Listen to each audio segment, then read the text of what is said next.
தலைமை தான் முக்கியம். தலைமை அரவணைப்பு இருக்கணும். இல்லை அப்படி தான் யாரையும் மன்னிக்க மாட்டோம், பேருக்கு மன்னிச்சிட்டோன்னு சொன்னோம், யாருக்கும் பதவி இல்லாதுன்னு கரார் தலைமை. கரார் தலைமை இருந்தால் டமால் கட்சியாக மாறிடும். அனிதா ராதாகிருஷ்ணன் அவர்கள் வந்து கைது செய்யப்பட்டிருக்காங்க. மக்கள் பணியில் செஞ்சுட்டு இருந்தவரை வந்து கைது செஞ்சிருக்காங்க அப்படின்ட்டு ஸ்டாலின் அவர்கள் வந்து காட்டமாக கண்டனம் தெரிவிச்சிருக்காங்க. அவர் ஒரு பேர் வச்சிருக்காரு சார். லாஸ்ட் சைடு ரொம்ப ஸ்ட்ராங்கு டிஎம்கே. நீங்கள் லாவில் அந்த அளவுக்கு கிடையாது. அப்போ நீங்கள் போயிட்டு இப்போ இந்த விவகாரத்தில் வாயை கொடுக்காமல் இருக்கிறது பெரிய விஷயம். மேடை கிடைக்குது, மைக் கிடைக்குது, 2 விஜயபாஸ்கர் சேர்ந்துருக்காங்கன்னு சொல்லிட்டு உணர்ச்சி வயப்பட்டு எனக்கு என்னன்னு பேசுறதுலாம் யாரும் அனுமதிக்க மாட்டாங்க. ஏன்னா அந்த வழக்கு விசாரணை இல்லை. சன்னு சோஃபா மாடல்ன்றாரு, இவர் டேக் டைவர்ஷன்றாரு. அவங்க கனிமொழி வேறு ஏதாவது சொல்லுவாங்க. இப்படியே இதையே ஒரு 5 வருஷத்துக்கு சொல்லலாம். ஒன்ஸ் எடுத்து வச்சுக்கிட்டு அதை சொல்லிட்டே போகலாம். மைக்கம் நேயர்களுக்கு அன்பு வணக்கம். அனிதா ராதாகிருஷ்ணன் அவர்கள் வந்து கைது செய்யப்பட்டிருக்காங்க. அதற்கு வந்து ஸ்டாலின் அவர்கள் வந்து கடுமையாக கண்டனம் தெரிவிச்சிருக்காங்க. இது ஒரு சைடு இருந்துட்டு இருந்தாலுமே பேரம் பேசின விவகாரத்தில் வந்து எவ்வளோ கோடி ஒதுக்கியிருக்காங்க, எவ்வளோ பேரை வந்து மாற்றத்துக்கு வந்து ரெடியாக இருந்தாங்க அப்படின்ற தகவல்கள்லாம் வெளியாகி இருக்கு. அதுக்கப்புறம் ஆதவர்ஜனாவுக்கு எதிராக வந்து ஆர்எஸ் பாரதி அவர்கள் வந்து கடுமையாக கண்டனம் தெரிவித்து ஒரு ப்ரெஸ் மீட் கொடுத்துருக்காங்க. 40 எம்எல்ஏக்களை வச்சு ஆட்சியை கவிழ்க்க முடியுமா என்பது பற்றியும் இது சார்ந்து இருக்கக்கூடிய பல விஷயங்களை பற்றியும் இன்னைக்கு விரிவாக விவாதிக்க இருக்கோம். வீடியோ ஸ்கிப் பண்ணாமல் லாஸ்ட் வரையும் பாருங்கள். வாங்க வீடியோக்குள்ளே போகலாம்.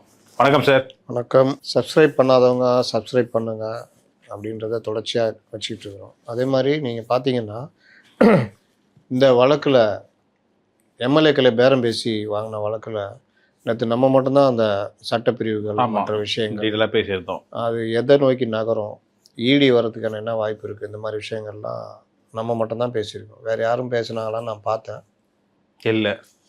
அப்போது அந்த சட்ட பிரிவுகள் என்னென்ன போட்டிருக்குன்றது கூட யாரும் அலசாமல் அவர் தப்ப மாட்டார், இவர் மாட்டிக்குவார், அதுதான் இந்த மாதிரி உற்சாக தலைப்புகள் இது வைக்கிறதுக்கான ஆர்வம் அதை நோக்கி நகர்றதுன்றது கூட இந்த மாதிரி விஷயங்களை தேடி எடுத்து இதுக்கு பின்னாடி என்ன இருக்குது, எப்படி போக முடியும், ப்ரிவென்ஷன் ஆஃப் கரப்ஷன் ஆக்டில் இது வந்து எந்த அளவுக்கு அந்த 8 to 12 எப்படி பேஸ் ஆகுது, இந்த வழக்கில் எப்படி மேடப்பாகும், அப்படி வந்தால் எப்படி ஈடி வர முடியும், இந்த மாதிரி விஷயங்களை தேடி எடுத்து பேசும்பொழுது அதற்கான உற்சாகமாக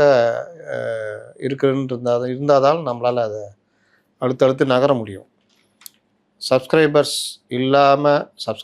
பார்க்குறத தாண்டி இல்லாதவர்கள் பார்ப்பவர்கள் சப்ஸ்கிரைப் பண்ணிங்கன்னா நல்லாயிருக்கும் அப்படின்றதான் எங்களுடைய இது. அதனால் தொடர்ந்து இந்த மாதிரி விஷயங்களை நாம் பார்த்துக்கிட்டு இருப்போம். கேள்விக்குள்ளே போவோம் சார். எம்எல்ஏ பேரம் பேசின விவகாரத்தில் வந்து எவ்வளோ ஒதுக்கியிருக்காங்க, முதற்கட்டமாக ஒதுக்கிறதுக்கு அந்த டீட்டெயில்ஸ்லாம் வந்திருக்கு. 40 எம்எல்ஏ வர பேரம் பேசினதாக ஒரு தகவல் வந்திருக்கு. 40 எம்எல்ஏ வச்சு ஆட்சியை கவிழ்க்க முடியுமா சார்? மெஜாரிட்டி போயிடும் ஆப்வியஸ்லி. 40 எம்எல்ஏக்கள் வந்தால் ஆட்சியை கவிழ்க்க முடியுன்றது அபத்தமான ஒரு விஷயம். ஒரு கட்சி 40 பேர் வரமாட்டாங்கன்னு சொல்கிறீங்களா? இல்லை 40 பேர் வந்தால் அவர்கள் இம்மீடியட்டாக கட்சி தாவல் தடை சட்டத்துக்கு கீழே தகுதி நீக்கம் செய்யப்படுவார்கள்.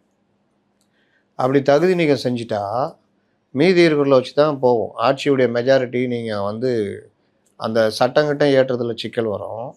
ஆனால் வந்து நீங்கள் நம்பிக்கையில்லா தீர்மானம் இதெல்லாம் கொண்டு வர முடியாது.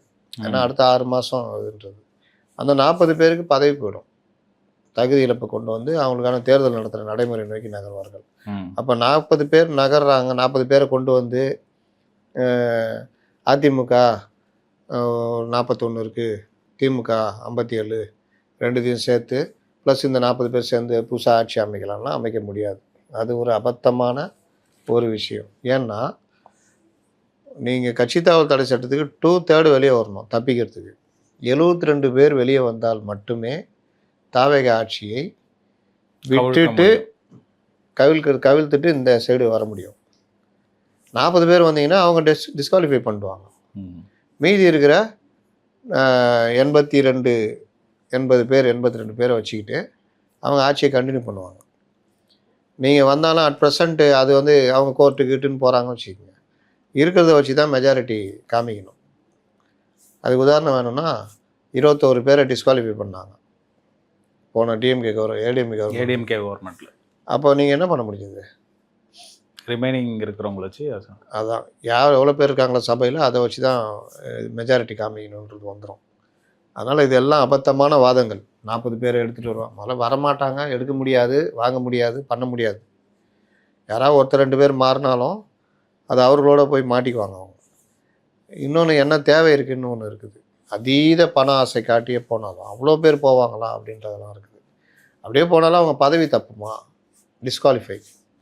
அப்போ அங்கே தேர்தல் தான் வரும், இடைத்தேர்தல் தான் வரும். இது தெரியாமல் அவர் மேலே நம்பிக்கையில்லா தீர்மானம் கொண்டு அங்கே என்ன இப்போ சொல்கிறாங்க, அவர் மேலே நம்பிக்கையில்லா தீர்மானம் கொண்டு வரும்போது மாற்றி வாக்களிங்க அப்படின்னு. அதனால என்ன நம்பிக்கையில்லா தீர்மானம் கொண்டு வந்து சபாநாயகர் நீக்கி என்ன சாதிக்க போகிறாங்கன்னு தெரியல.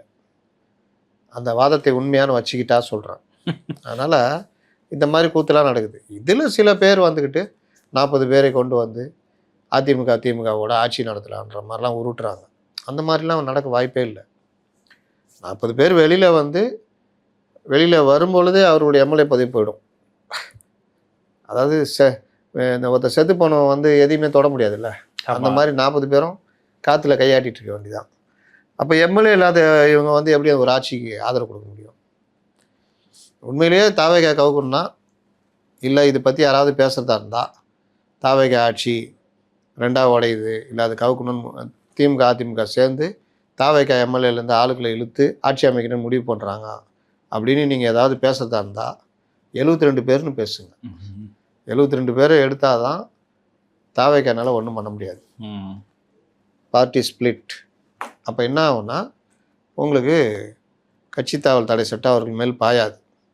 அவர்கள் ஒரு குழுவாக கட்சியே உரிமை கோரலாம். ஆமாம். இல்லாவிட்டால் அவர்கள் குழுவாக இங்கே மற்றவர்களுக்கு ஆதரவு கொடுக்கலாம். இதுதான் நடைமுறை. அதனால் நீங்கள் கேட்குறது நடக்கிறதுக்கு வாய்ப்பில்லை. அப்படி நடந்தாலும் 40 வச்சுலாம் பண்ண முடியாது. சரி சார், இந்த பேரம் பேசின விவகாரத்தில் முதல் கட்டமாக 180 கோடி வரையும் கொடுக்கறதுக்கு ரெடியாக இருந்தாங்க. அது ஹோட்டலில் தங்கி பிளான்லாம் போட்டதா தகவல் வந்திருக்கு. ரொம்ப பெருசாக போயிட்டுருக்கே சார் இந்த விவகாரம். அது விசாரணையில் வந்தது, இப்படி பண்ணாங்க அப்படி பண்ணாங்கன்றதெல்லாம் பலரும் பல வித ஏசியங்கள் சொல்லிகிட்டு இருப்பாங்க.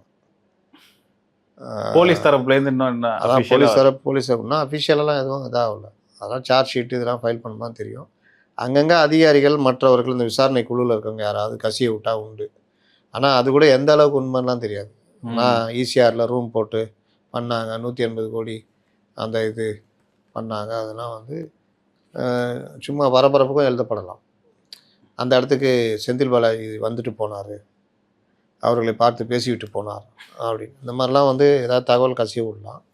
விசாரணை முடிவில் சார்ஜ் ஷீட்டில் என்ன ஃபைல் பண்ணுறாங்களோ அதுதான் தகவல். அதனால் அது வரைக்கும் யார் என்ன உருட்டினாலும் பரபரப்புக்கு உருட்டலாம், பேஜியூக்காக உருட்டலாம். ஆனால் இவர்கள் கைதுன்றது இப்போ அந்த கைது பணபேரம் நடந்திருக்கு, அது கொடுத்துருக்காங்களா இல்லை பேரம் பேசப்பட்டதா அப்படின்றதெல்லாம் வரும். ஆனால் இந்த இந்த பிசி ஆக்ட் 8-12 பிரகாரம் நீங்கள் பேசினாலும் அது இப்போ சம்மந்தமாக பேசி இது முற்று பெறாமல் போயிருந்தாலும் அந்த வழக்கு கீழே அது வந்துடும். அதனால தான் அந்த வழக்கு நான் ஸ்ட்ராங்குன்னு சொல்கிறேன். நீங்கள் சொல்லியிருந்தீங்க இந்த வழக்கில் ஜாமீன்லாம் கிடைக்காது அப்படின்னு சொல்லியிருந்தீங்க. இன்றைக்கி அசோக்குமார் ஜாமீன் அப்ளை பண்ணியிருக்காரு.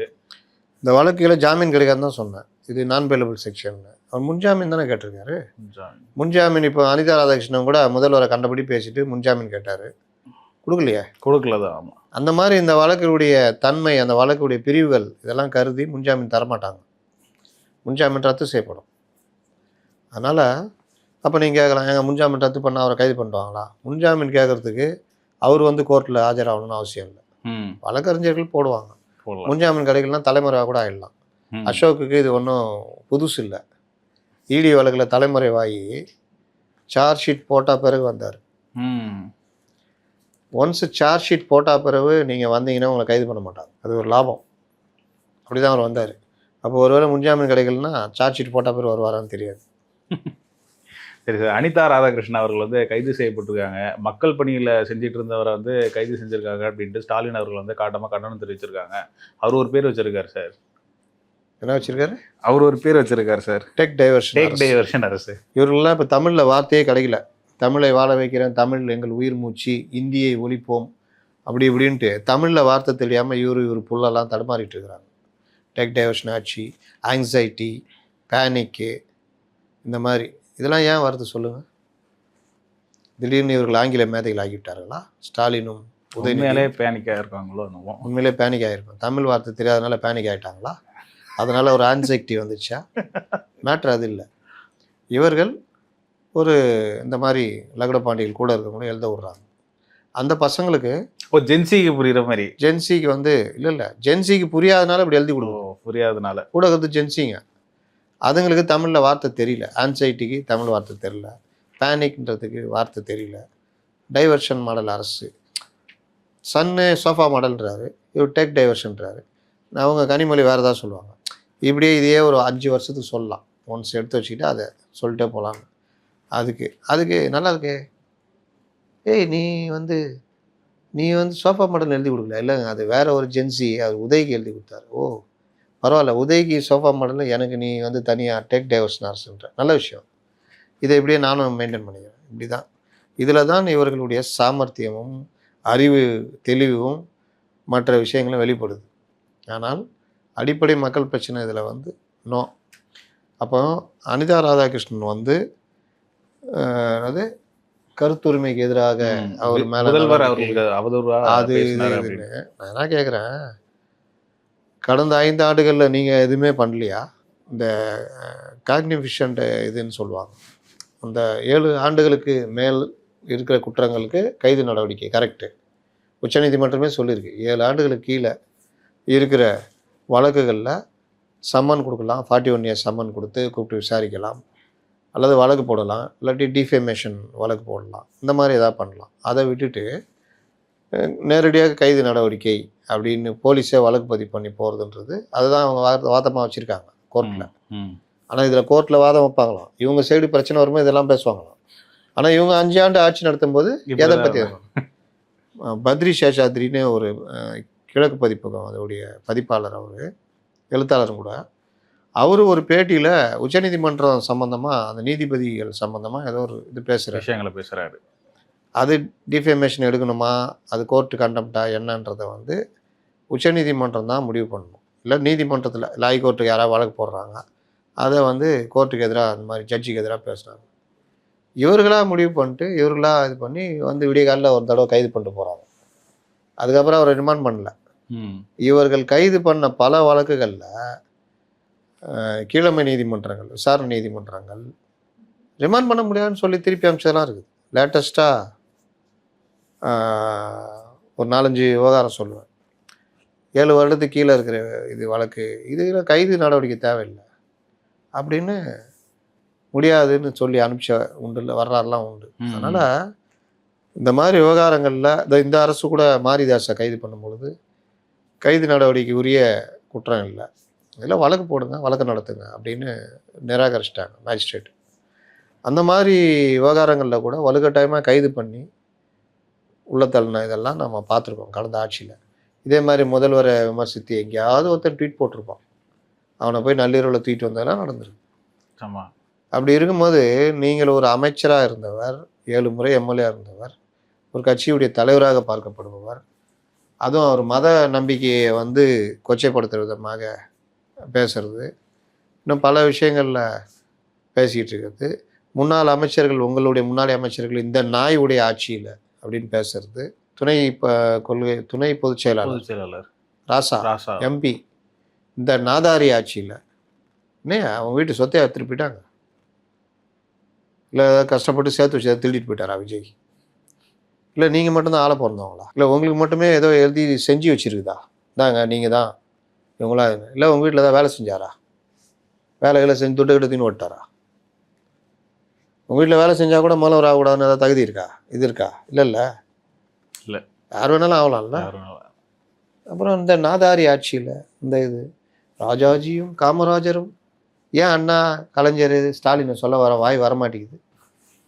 ஆட்சி செய்த இந்த நாட்டில் ஒரு நாதாரி ஆட்சி நடக்கிறது, இதுக்கே உள்ளத்துக்கு வைக்கலாம், அந்தளவுக்கு ஒரு இது.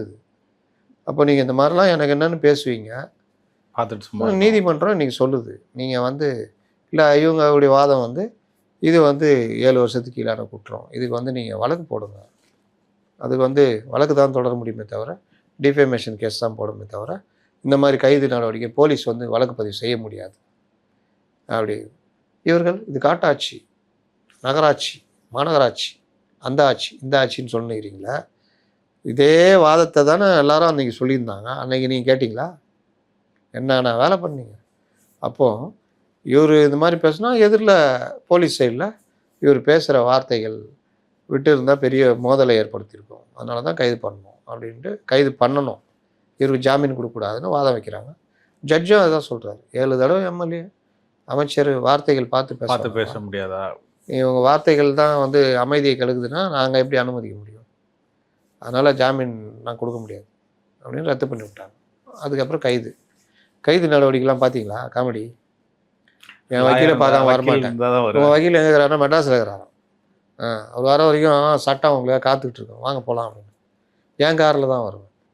இங்கே சேனல்கள்லையே அவருடைய காரில் கூட அவர் ஏற விடாமல் கைது செய்து அழைத்து சென்றார்களாமே, இது பற்றி என்ன சொல்லுங்கள் மிஸ்டர் செந்தில் அப்படின்னு. என்ன கைது நடவடிக்கைன்னு யார்? அந்த ஜெயலலிதாவே கைது பண்ணாங்க, ஜிப்சி ஜீப்பில் தான் ஏற்றின்னு போனாங்க, போலீஸ் ஜீப்பில்.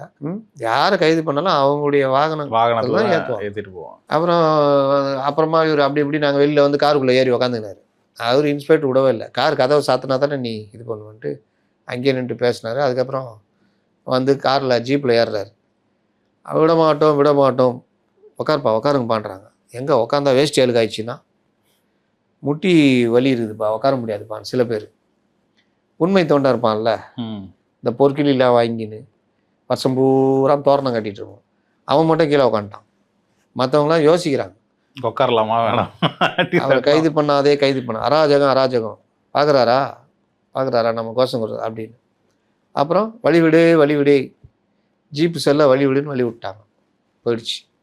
இப்படி தான் இவர்களுடைய போராட்ட கோணம் அந்த இது இருக்கு. அதனால் இது ஒன்றும் பெரிய இது இல்லை, அவர் ஜாமீன் கொடுத்துருவாங்க. கைதுன்றது அசிங்கமான ஒரு விஷயம் தானே. சரி சார், இதில் வந்து இவ்வளோ அவசரமாக காட்டுறீங்க, ஸ்ரீவைகுண்டம் இஷ்யூவில் வந்து ஒன்றும் பெருசாக இவ்வளோ அவசரம் காட்டினீங்களா அப்படின்னு ஸ்டாலின் அவர்கள் கேட்குறாரு. ஸ்ரீவைகுண்டத்தில் என்ன நடந்துச்சு? கூட்டு பாலியல் வன்கொடுமை இது தாவேகா எம்எல்ஏ வந்து சம்மந்தப்பட்ட விவகாரத்தில். அவர் ஒன்றும் கூட்டு பாலியல் வன்கொடுமைலாம் பண்ணலையா? நீங்கள் என்ன புதுசாக ஒரு குற்றச்சாட்டை வைக்கிறீங்க? ஸ்ரீவைகுண்டம் விவகாரம் தெரியுமா தெரியாதா? 2 பேர் அந்த இதில் பண்ணாங்க, அந்த பெண்ணை வேலை வாங்கி தரணும்னு பண்ணாங்க. அதான் ஏமாத்தி அவங்க இம்மிடியட்டாக கட்சியிலேருந்து நீக்கப்பட்டாங்க, கைதும் செய்யப்பட்டாங்க. இது அந்த எம்எல்ஏ கிட்ட நான் பல தடவை போய் சொன்னேன், அவர் வந்து அதை வந்து கண்டுக்கல அப்படின்றது. அது எப்படி அவர் உடந்தையானார்ன்ற மாதிரி சொல்ல முடியும்? இந்த கொடுமை நடக்குதுன்னு அவங்க சொல்கிறாங்கன்னா அவர் வந்து இதை கண்டுக்கலன்னு இந்த அம்மா சொல்கிறாங்க. அதில் இன்னும் பல இதெல்லாம் அவங்க சொல்கிறதெல்லாம் பார்த்தா அந்த எம்எல்ஏ மேலே இந்த விஷயத்தை திருப்பணுன்றது மாதிரி தான் தெரியுது. அவர்கள் உண்மையிலே விக்டிமே பாதிக்கப்பட்டிருக்காங்க, அதுக்குரிய தீர்வு அந்த சம்மந்தப்பட்ட 2 பேரும் கைது செய்யப்பட்டாங்க, 2 பேரும் கட்சியில் நீக்கப்பட்டாங்க. கூடுதலாக இவர்கள் செட் பண்ணி அந்த லோக்கல் எம்எல்ஏவை சொல்லுமா அப்படின்ற மாதிரி தான் இருக்குது. அவங்க பேட்டியிலே திரும்ப அவங்க பேசுகிற அந்த துணியெல்லாம், அதுக்கெல்லாம் வந்து போலீஸ் என்ன விட்டுருமா? விசாரித்து தான் பார்த்து தான் பண்ணுவாங்க. உடனே ஸ்ரீவைகுண்டனா அப்போ கிட்னிக்கு என்ன பண்ணீங்க? நீங்கள் என்ன பண்ணீங்க கிட்னிக்கு? இன்னும் எத்தனை சொல்லலாம். அதனால் நீங்கள் உடைச்சா பொன்குடம், அவங்க உடைச்சா மண்குடம். ஜனநாயகம் செத்து விட்டது. எப்பத்துலேருந்து? 2026 ஏப்ரலுக்கு பிறகு. இன்னொருத்தர் பஸ்ஸு போகவே இல்லை, 1 கிலோமீட்டர் பாவம் மாணவிகள் நடந்து போகிறாங்க, வாங்க போகலாம். யார்? கிருஷ்ணகிரி எம்எல்ஏ. எப்போ போன 5 வருஷம் இந்த ரூட்டில் பஸ்ஸு போச்சா? போகல. யார் ஆச்சு? அதெல்லாம் கண்டுக்காத, அது வந்து பிரிட்டிஷ் ஆட்சி தானே. 5 வருஷம் என்ன பண்ணீங்க? நீங்கள் தான் எம்எல்ஏ இருந்துருவீங்க, மதிய அழகம் தான் நினைக்கிறாங்க. என்ன பண்ணீங்க 5 வருஷம்? அதே மாணவிகள் அதே 1 கிலோமீட்டர் தான் நடந்திருப்பாங்க. அப்போல்லாம் இவர் கண்டுக்க மாட்டாங்க. இப்போ இந்த ஆட்சி வந்தோன்னா பண்ணுங்க. உண்மையிலே அது வந்து அந்த மாணவிகளுக்கு அந்த பஸ்ஸு போகணும், அந்த ரூட்டில் நின்று போகணும். 1 கிலோமீட்டர் நடக்கிறத ஏற்றுக்கொள்ள முடியாது. அதை சம்மந்தப்பட்ட போக்குவரத்துறை அமைச்சர், 2ஆம் தொகுதி எம்எல்ஏ இவங்கெல்லாம் வந்து கவனத்துக்கு எடுத்துகிட்டு பண்ணணும். ஆனால் இனிமேல் பரம யோகியர்கள் மாதிரி அப்படியே எம்எல்ஏ நடந்தே போகிறாராம். இதுக்கு பேர் ரீல்ஸ் தானே. இது அவங்க பண்ணால் பொன்குடம், நீங்கள் உடைச்சா மண்குடம். அவங்க போனால் ரீல்ஸு, நீங்கள் போனால் ரீல்ஸா? இது மாதிரி தான் ஒவ்வொரு விஷயத்துலையும். அந்த இவங்கள்ட்ட கேட்டாங்களே கனிமொழி பஸ் ஸ்டாண்ட் திறந்துருந்தப்போ, ஏங்க பஸ்ஸே நிற்காத இடத்துல எங்க பஸ் ஸ்டாண்டு திறக்குறீங்க? இந்த சைடில் பஸ்ஸை நிற்க சொல்லுங்கள்.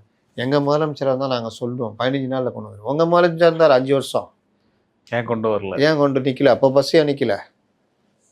அதனால் இவர்கள் அதை ஒரு தொகுதி நிதி மேம்பாட்டை செலவு பண்ணோம்.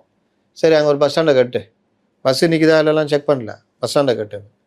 அவர் வந்து பார்த்தாரு, என்னம்மா பிரச்சனை? பஸ்ஸே நிற்க மாட்டேங்குது சார், 5 வருஷமாக சொல்லி சலிச்சு போயிட்டோம், இப்போ பஸ் ஸ்டாண்டை வேறு கட்டிட்டு போகிறாங்க.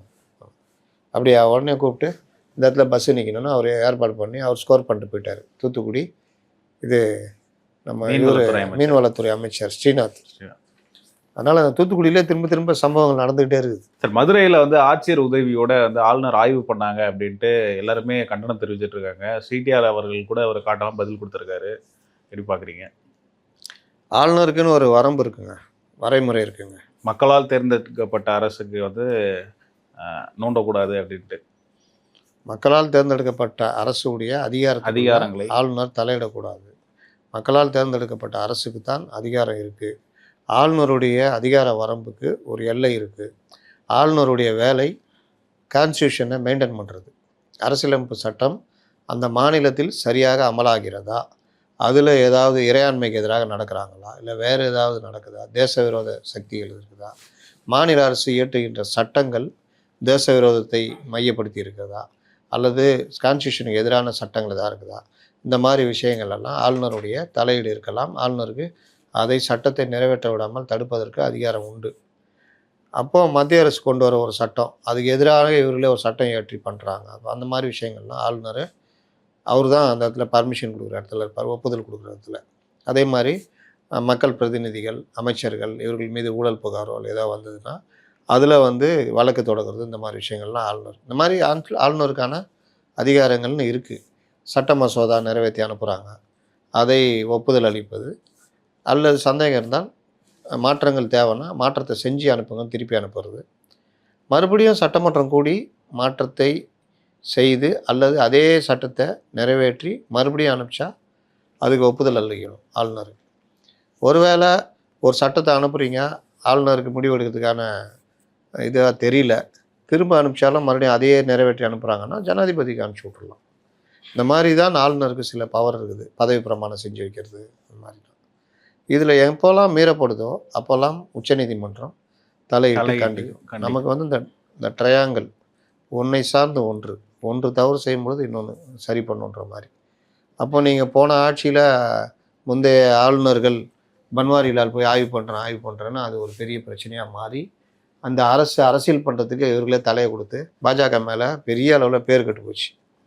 அதற்கு பிறகு ஆர்.என். ரவி வந்து அவரும் அப்பப்போ ஏதாவது எப்போல்லாம் இவங்களுக்கு பிரச்சனை வருதோ அப்போ அவர் ஒரு கண்டென்ட் எடுத்து கொடுத்துருவார். உடனே இவங்க அதுக்கு பின்னாடி ஓடுவாங்க, இந்த பிரச்சனை பின்னாடி போயிடும். இந்த மாதிரி பல தடவை நடந்தது. இதில் சட்டமன்றம் வரைக்குமே நடந்தது. ஆளுநரே வெளிநடப்பு செஞ்ச காமெடிலாம் நடந்தது. அவர் 2 தடவை தேசிய கீதம் சொல்ல, இவங்க எங்களுடைய உரிமை அப்படின்னு இவங்க சொல்ல, அப்படின்னா நான் வெளியே போகிறேன்னு அவர் போக, இந்த மாதிரி காமெடிலாம் நடந்தது. 2 பேருமே இந்த விஷயத்தில் அரசியல் பண்ணியிருந்தாங்க. அப்புறம் ஆளுநரை எங்கேயாவது ஆய்வு பண்ணுறேன் அப்படின்ற மாதிரிலாம் பண்ணார். இது எல்லாமே தவறுன்றதை பலரும் பல தடவை சுட்டிக்காட்டுறாங்க. குறிப்பாக உச்சநீதிமன்றம் பல முறை சுட்டிக்காட்டுது. பொன்முடி தகுதி இழப்பு ஏற்பட்டு அந்த வழக்கு மறுபடியும் உச்சநீதிமன்றம் போனப்போ வழக்கை உச்சநீதிமன்றம் தீர்ப்பை நிறுத்தி வைத்த பொழுது மீண்டும் அவருக்கு எம்எல்ஏ பதவி திரும்ப கிடைச்சது. உடனே அவருக்கு அமைச்சர் பதவி கொடுக்கணுன்னு முதல்வர் அவருக்கு பரிந்துரை பண்ணி பண்ணுறாரு. இவர் நான் பதவி பிரமாணம் செஞ்சு வைக்க மாட்டேன் அப்படின்னு உச்சநீதிமன்றம் போனால் உச்சநீதிமன்றம் கடுமையாக கண்டிச்சது. உங்கள் வேலை அது கிடையாது, ஒருத்தர் இவர் தான் பதவியில் இருக்கணும், இவர் பதவியில் இருக்கக்கூடாதுன்னு தீர்மானிக்கிற அதிகாரம் உங்களுக்கு கிடையாது. அது சட்டமன்றம் மக்களால் தேர்ந்தெடுக்கப்பட்ட சட்டமன்றத்துடைய தலைவருக்கு தான் அந்த உரிமை இருக்குதுன்னு சொல்லி அப்புறம் பொன்முடி பதவி பிரமாணம் செஞ்சாங்க. இந்த மாதிரி பல விஷயங்கள் ஆளுநருடைய அதிகாரங்கள் எப்போதெல்லாம் மீறப்படுகிறதோ அப்போதெல்லாம் உச்சநீதிமன்றம் தலையிட்டு அதை சரிப்படுத்துகிற வேலை பண்ணும். சில நேரம் ஆளுநருக்கு எதிராக எனக்கு என்னென்னு இந்த டிவிஷன் பெஞ்சு தீர்ப்பு கொடுத்த பொழுது அதிலும் உச்சநீதிமன்றம் தலையிட்டது. அவங்க ஆளுநருக்கு எதிராக அந்த 10 மசோதா நிறைவேறினதா அர்த்தம்னு சொல்லிட்டு அதில் இல்லாமல் ஜனாதிபதிக்கும் அவர்கள் வந்து சில உத்தரவுகள்லாம் போட்டாங்க. ஆளுநர் வந்து இத்தனை குறிப்பிட்ட காலத்துக்குள்ளே அனுப்பணும், செக்ஷன் அந்த இது 201 200 அந்த இது அனுப்பணும், அதை வந்து ஜனாதிபதி 3 மாதத்துக்குள்ளே பரிசீலிக்கணும் அப்படின்ற மாதிரிலாம் போட்டோம்னா ஜனாதிபதிக்கு டிவிஷன் பெஞ்சு உத்தரவு போட்ட உடனேயே அது ஒரு விவாத பொருளாக மாறிடுச்சு. அப்போ தான் அவர்களுடைய 142 நினைக்கிறேன் ஆர்டிகல் அது கீழே அவங்க சில கேள்விகளை உச்சநீதிமன்றத்துக்கு எழுப்புனாங்க. ஏன்னா அது கான்ஸ்டியூஷனில் பெரிய சிக்கலாக மாறும். டிவிஷன் பெஞ்சு வந்து இந்த மாதிரி விவகாரங்களில் ஆளுநர் ஜனாதிபதி சம்மந்தப்பட்ட அதிகாரங்கள் சம்மந்தப்பட்ட விவகாரத்தில் டிவிஷன் பெஞ்சு தீர்ப்பு சொல்ல முடியுமா அப்படின்றப்போ சில கேள்விகள்லாம் வச்சாங்க. அந்த கேள்விகளெல்லாம் டக்குன்னு அரசியல் சாசன அமர்வு தான் அதை விசாரிக்க முடியும் இந்த மாதிரி விவகாரத்தில். உடனடியாக அரசியல் சாசன அமர்வு, அதாவது 5 பேர் கொண்ட ஒரு அமர்வு அமர்த்தி, அந்த அமர்வு ஒவ்வொரு ஸ்டேட்டுக்கும் இந்த கேள்வியில் அனுப்பி பதில் சொல்ல சொல்லி அதெல்லாம் வாங்கினாங்க. அப்போ அதில் வந்து ஆளுநருடைய அதிகாரத்தை அதுலேயும் திரும்ப ஒரு வரையறுத்தாங்க. நீங்கள் உங்களுடைய லிமிட் என்ன, ஒரு அரசுடைய லிமிட் என்ன, அதே மாதிரி நீங்கள் வந்து இந்த 10 இது நிறைவேற்றினாங்கல்ல மசோதா, அதெல்லாம் வந்து அதோட அது நீர்த்து போச்சு. அதே மாதிரி ஜனாதிபதிக்கெலாம் உத்தரவுலாம் போட முடியாது, அதெல்லாம் சொல்லிட்டாங்க. இந்த மாதிரி பல விஷயங்கள் 2 சைடு சாதகமாக தீர்ப்பு வந்துச்சு. நல்ல ஒரு அற்புதமான தீர்ப்பு. அதனால் ஆளுநருடைய பவர் சம்மந்தமாக பல்வேறு தீர்ப்புகள் கான்ஸ்டியூஷன்லேயும் பல இது இருக்குது. அப்பப்போ அதை அரசியல் பண்ணிகிட்டு இருப்பாங்க. அது வந்து தவறு. இது இந்திரா காங்கிரஸ் காலத்திலேருந்தே நடக்குது. ஆளுநர்களை தவறாக பயன்படுத்துறது, ஆளுநர்களை வைத்து அரசியல் செய்வது. பாஜக ஆட்சியிலும் இது தொடருது. நீங்கள் ஆரிஃப் முகமது கான்லாம் கேரளாவில் ரோட்டில் உட்காந்து மறியல்லாம் பண்ணார். அவங்க தமிழிசை சவுந்தரராஜன் பேட்டி கொடுத்துருந்தாங்க. ஆக்சுவலாக பேட்டிலாம் கொடுக்கக்கூடாது, ஆளுநர் மரபு. நீங்கள் ரவி அவ்வளோ தூரம் பிரச்சனை ஆச்சு இல்லை, எங்கேயாவது பேட்டி கொடுத்தாரா பார்த்தீங்களா? இல்லை. ஏன்னா அந்த மரபை அவர் மீறலை, கரெக்டாக மெயின்டைன் பண்ணார். அந்த மாதிரி சில இதெல்லாம் இவங்க தமிழிசை தடிக்கு விழுந்தா பேட்டி, என்னப்பா மைக் ஏற்றிக்கிட்டு போகிறா, இல்லைக்கா அந்த மாதிரி வா என்ன வேணும் கேளு சொல்கிறேன் பேட்டி கொடு அப்படின்னு கேளு மயக்கம் போட்டு விட்ற அளவு பதில் சொல்லியிருந்தாங்க. அப்போ இந்த மாதிரி இதெல்லாம் கூட நடந்துட்டு இருக்குது. அதனால் இந்த விவகாரத்தில் இப்போ ஆளுநர் போய் ஆய்வு பண்ணுறாரு. ஆளுநர் ஆய்வு பண்ணுற வரைக்கும் கூட ஆய்வு பண்ணுறது தப்பு தான். அது வந்து ஒரு மாநில அரசு பண்ணுறது சரி. அவர் போன இடத்துல பண்ணுறாருன்னா அது ஒன்றும் பிரச்சனை இல்லை. பண்ணிவிட்டு அவருக்கு அப்புறம் அவர் விட்ட வார்த்தைகள், அந்த விஷயங்கள் தான் தவறு. அவர் என்ன சொல்லியிருக்கணும், வைகை ஆற்றை காப்பாற்ற வேண்டியது நாட்டுக்கு எப்படி இராணுவம் இதுவோ அந்த மாதிரி நம்ம நீர்நிலையை பாதுகாக்கணும், ரைட்டு. இது சம்மந்தமாக நான் முதல்வர்கிட்ட நான் பேசுகிறேன், சம்மந்தப்பட்ட அமைச்சர்கிட்ட பேசுகிறேன், மத்திய நீர்வளத்துறை அமைச்சர்கிட்டையும் இது சம்மந்தமாக பேசி வைகை ஆற்றை பாதுகாக்கிற வேலையை செய்வோம், மத்திய அரசு இதுக்கான எதுவும் பண்ணுறதில்ல, நான் வந்து முயற்சி எடுக்கிறேன் அப்படின்னாருன்னா கைத்தட்டி வரவேற்கலாம். நீங்கள் இதை செய்யலைன்னா ஆளுநர் மாளிகை செய்யணும். ஆளுநர் மாளிகை தனியாக படைப்பிரிவு ஏதாவது வச்சுருக்கீங்களா, இல்லை உங்களுக்குன்னு ஏதாவது அதிகாரம் இருக்குதா? அந்த மாளிகையில் ஒரு செலவுகளை கூட நீங்கள் எழுதி கொடுத்து தான் வாங்கணும் மாநில அரசுகிட்ட. போன இதில் நடந்ததில்லை, இவங்க இவ்வளோ துட்டு கொடுத்தேன், உங்கள் அப்பா வீட்டு காசானலாம் கேவலமாக பேசியிருந்தாங்களே சட்டசபையில். இதெல்லாம் ரொம்ப வரம்பு மீறினாங்க போன கவர்மெண்ட்டு. உங்கள் அப்பா வீட்டு காசான்னு கேட்குற அளவுக்குலாம் போச்சு. ஆக்சுவலாக அந்த இதெல்லாம் வந்து கான்ஸ்டியூஷனில் இருக்குது. ஆளுநர் மாளிகைக்கு செலவு, ஜனாதிபதி மாளிகைனா அது மெயின்டெனன்ஸ் செலவு, மற்ற இதெல்லாம் ஒவ்வொரு ஜனாதிபதிக்கும் வித்தியாசப்படும். கலாம் காலத்துலலாம் பெரிய அளவில் செலவு பண்ணல, சில பேர் எனக்கு செலவு பண்ணுவாங்க. அதெல்லாம் வந்து பெருசாக இது பண்ண மாட்டாங்க. இதை வந்து இவருங்க ஆளுநர் மாளிகை செலவு பண்ணது, ஆளுநருக்குன்னு கொடுக்குற நிதி இருக்குல்ல, அதை அவர் என்ன வேணால் பண்ணலாம். அவர் ஒன்றும் தூக்கிட்டு வீட்டுக்கு போகல. அவர் போன ஆளுநர் வந்து சில இந்த மாணவர்கள் மற்ற இதுக்கெல்லாம் அவர் ஹெல்ப் பண்ணார், அந்த பணத்தை. அதெல்லாம் வந்து இவர்கள் இல்லாத இதெல்லாம் கேள்வியெல்லாம் கேட்டுருந்தாங்க. அந்த மாதிரி இஷ்டத்துக்கு வரம்பு மீறினாங்க. அப்போ ஆளுநர் மாளிகைக்கு லிமிட்டேஷன் தான் அதிகாரன்றது. எங்கே ஆளுநருக்கு அதிகாரம் வரும்? இப்போ 10ஆம் தேதி அவர் பெரும்பான்மை நிரூபிக்க முடியாமல் போயிருந்தது. அப்போ ஆளுநர் ஆட்சின்னு வந்தால் அப்போ அதிகாரம் வந்துடும். அப்போது அடுத்த தேர்தல் வரைக்கும் ஆளுநர் ஆட்சி இருக்கும்போது அவர் தான் தமிழ்நாட்டுடைய பவராக இருப்பார். அப்போ டிஜிபியிலேருந்து தலைமைச் செயலர்லேருந்து எல்லாருமே அன்னைக்கு ஆளுநர் போய் ஆய்வுக்கு போனால், இல்லை அவங்க கூட்டத்தை கூட்டி இதை பண்ணு அதை பண்ணு என்ன வேணால் பண்ணலாம். ஆனால் இது வந்து மக்களால் தேர்ந்தெடுக்கப்பட்ட ஒரு அரசு இருக்கும் பொழுது ஆளுநருக்கு சில லிமிட்டேஷன்ஸ் உண்டு. சரி, இது நான் சொல்லிட்டேன், ஆளுநர் வந்து லோக்பவன் பண்ணோம் அப்படின்னு சொல்கிறதெல்லாம் கொஞ்சம் அதிக பிரசங்கித்தனம். மீண்டும் திமுகவுடைய வாய்க்கு அவல் போடுறாங்க. ஏதோ அவர்கள் தான் தமிழ்நாட்டை காக்க வந்தவங்க மாதிரி போராட்டம் அது இதுன்னு அறிவிப்பாங்க. இவங்க வந்து பிஜேபி பி டீம்ன்றவாங்க இவங்கள. ஆமாம். ஆனால் வைகோ எங்கே இருக்கிறாரு பார்த்துக்குவாங்க. இப்போ அங்கே இருக்கிற டீம்லாம் இப்போ இங்கே இருக்குது. வைகோக்கு ஒன்றும் தெரியாதுன்னு நினைக்கிறேன் அந்த மேட்ரு. இன்னைக்குள்ளே ஆட் ஆனோன்னு ஓயின்னு கிளம்பி வந்துருவாப்புல. படை திரட்டு நாம் போர் பரணி பார வேண்டும், அந்த கலிங்கத்து பரணியை நாம் கிண்டியிலே நிகழ்த்தி காட்டுவோம், அடலேறுகளே கிளம்பி எழுங்கள், மார்பிலே விழுப்புண்டு ஏந்தி தாங்குவோம், புறம் எதுகிட்டு ஓடினான் தமிழன் அப்படி என்ற பேச்சை நாம் முறியடிப்போம் அப்படி இப்படின்னு சொல்லி ஏதாவது தலைவரை இதே ஜென்சி காலம் தலைவரை நீ வேற சிம்பிளாக பேச தலைவர் அப்படின்னா அந்த மாதிரி அவருக்கு ஒன்றும் தெரில. அதே மாதிரி இடதுசாரிகளுக்கும் ஒன்றும் தெரில. ஏன்னா இந்த விஷயம்னா உடனே ஆகா ஓகோன்றுவாங்க. ஆனால் கூட இவர் அவனை பக்கத்தில் அந்த சு வெங்கடேசனை உட்கார வச்சு தான் பேசினுக்கிறாரு. அவர் சொன்னதில் வந்து ஓகே, ஆளுநர் வந்து இந்த மாதிரி பண்ணுறாரு, அதை மீறி பண்ணுறது ஏற்றுக்கொள்ள முடியாது. அதிகாரிகள் நீங்களும் அலோவ் பண்ணக்கூடாது, அதுதான் தவறு. அதை சொல்லக்கூடாது. ஏனென்றால் ஆளுநருக்கும் பவர் உண்டு, மத்திய அரசுடைய பிரதிநிதி, கான்ஸ்டியூஷன் ஹெட்டு. அப்போ ஒரு மாநிலத்துடைய இதில் வந்துட்டு ஆளுநருக்கு சில விஷயங்கள் இருக்குன்னா, நீங்கள் வந்து அவர் சொல்கிறத கேட்கக்கூடாதுன்னா சொல்ல முடியாது. சின்ன குழந்தை விஷயமா இது? தனியாக கூட்டு போய் கூட ஒரு ரூமில் கலெக்டரை பார்த்து, ஏங்க அவர் வராரு இந்த மாதிரி பண்ணுறாருன்னா, நீங்கள் உங்கள் இஷ்டத்துக்குலாம் பண்ணக்கூடாதுங்க, ஒரு வார்த்தை கேட்டுருங்க அப்படின்னு சொன்னால் கூட பரவாயில்ல. ப்ரெஸ் மீட்டில் இந்த மாதிரி சொல்கிறது வந்து ரொம்ப குழந்தைத்தனமாக இருக்குது. ஏற்புடையதில்லை. அது கான்ஸ்டியூஷனில் பிரச்சனை வரும். சார், ஆதவர்ஜுனா அவர்கள் வந்து கரூர் சம்பவத்துக்கு வந்து காவல்துறை உதவியிடம் திமுக தான் காரணம் அப்படின்ட்டு சொல்லியிருந்தாரு. அவதூறு பரப்புறாரு. உச்சநீதிமன்றம் வந்து வெளில சொல்லக்கூடாதுன்ற விஷயத்தெல்லாம் இவர் வெளில சொல்லிட்டு இருக்கா. உச்சநீதிமன்றத்தில் வழக்கு தொடர போறோன்ட்டு ஆர்.எஸ். பாரதி அவர்கள் வந்து இன்னைக்கு ஒரு பிரஸ் மீட் கொடுத்திருந்தாரு. ஒரு வழக்கு விசாரணையில் இருக்குது, சப்ஜூடிஸ்னுவாங்க. A1, A2, A3 நீதிமன்ற வழக்கு விசாரணையில் இருக்குது. அதில் வழக்கில் குற்றம் சாட்டப்பட்டவர்கள் இவர்கள் தேர்தலில் ஜெயித்து பொறுப்புக்கு வந்துட்டாங்க, அமைச்சர்களாக இருக்கிறார்கள். அந்த ஒரே காரணத்தை வச்சுட்டு என்ன வேணால் என்ன வேணாலும் பேசலாமா? அனுமதிக்க முடியாது. அப்போது நான் திரும்ப திரும்ப சொல்கிறேன், 2 பேர் தான் வெளியில் பேசுகிறீங்க, நிர்மல்குமார் அண்டு ஆதவர்ஜுனா. அப்போ 2 பேருமே அமைச்சர்கள். இந்த அரசும் சரி, இந்த அரசுக்கு நெருக்கடி கொடுக்குற திமுகவினரும் சரி, மற்றவர்களும் நீங்கள் என்ன வார்த்தை விட்றீங்கன்னு காத்துக்கிட்டு இருக்கிறாங்க. 2வது, நீங்கள் ஏதாவது ஒன்று பேசி அது ஒரு பெரிய சிக்கலை ஏற்படுத்தி அதனால் மன்னிப்பு கேட்குற மாதிரி வந்தால் ஏறி நின்று அடிப்பாங்க. அதுக்கப்புறம் திமுக பேச தெரியாதவங்களாம் அமைச்சர் அது இதுன்னு அடிப்பாங்க. இப்போ வார்த்தைகள் பார்த்து விடணும்.